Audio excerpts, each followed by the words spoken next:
మనకు ఆధార్ వచ్చింది, ఎవరెవరని ఆటోమేటిక్ గా ఐడెంటిఫై చేస్తుంది. పెన్షన్ ఇవ్వాలంటే ఇంటి దగ్గరికి వచ్చి ఫింగర్ ప్రింట్ పెడితేనే డబ్బులు వచ్చే పరిస్థితి వచ్చింది. మీరు ఫింగర్ ప్రింట్ పెట్టంగానే మాకు కంట్రోల్ రూమ్ కి ఎవరికి ఆ పెన్షన్ ఇచ్చారు, ఎక్కడ పెన్షన్ ఇచ్చారు కూడా తెలిసిపోతుంది. ఒకవేళ ఇంటి దగ్గర ఇవ్వకుండా ఆఫీసులో ఇస్తే అక్కడి నుంచి మళ్ళా మెమో పంపిస్తా ఇమ్మీడియట్ గా 1 నిమిషంలోనే.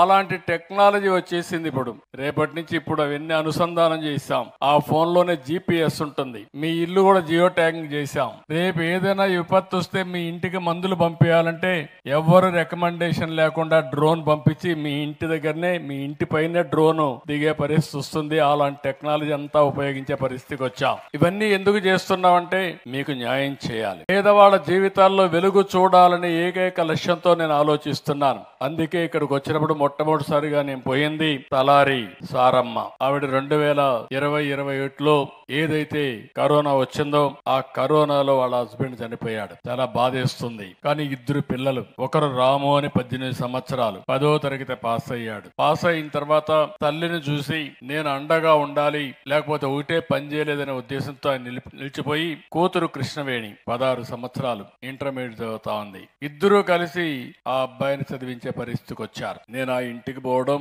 ఒక ఎస్సీ కులం, మాదిగ కులం వాళ్ళ ఇంటికి పోయి నేను కాసేపు స్పెండ్ చేసిన తర్వాత నాకు అవగాహన వచ్చింది. ఆ ఇంటికి డబ్బులు ఇచ్చాం, శాంక్షన్ చేశాం. అందులో కూడా బకాయిలు పెట్టారు. 5 సంవత్సరాలు వచ్చిన ప్రభుత్వం ఈ ఊర్లో కూడా దగ్గర 25 లక్షల రూపాయలు దగ్గర బిల్లు ఇవ్వకుండా బకాయిలు పెడితే ఆవిడ అప్పుల పాలైపోయి ఒక 38,000 నుంచి 40,000 రూపాయలు ఆవిడకి రావాలి. ఆ డబ్బులు కూడా ఇవ్వలేదు. ఒక పక్క ఈ ఇబ్బందులు, ఇంకో పక్క వాళ్ళ అబ్బాయి అయితే ఇప్పుడు ఒక షాప్ లోకి పోయి ఈ యొక్క సెల్ ఫోన్స్ అని రిపేర్లు చేసే పరిస్థితికి వచ్చారు. ఆ కుటుంబాన్ని చూసిన తర్వాత నాకు అనిపించింది, నేను ఈ రోజు ఎన్నో సంక్షేమ కార్యక్రమాలు చేస్తున్నాను. మీ అందరూ గుర్తుపెట్టుకోవాల్సిన అవసరం ఉంది. నేను కష్టపడేది నా కోసరం కాదు, నేను కష్టపడేది మీకోసరం, 5 కోట్ల ప్రజల కోసరం.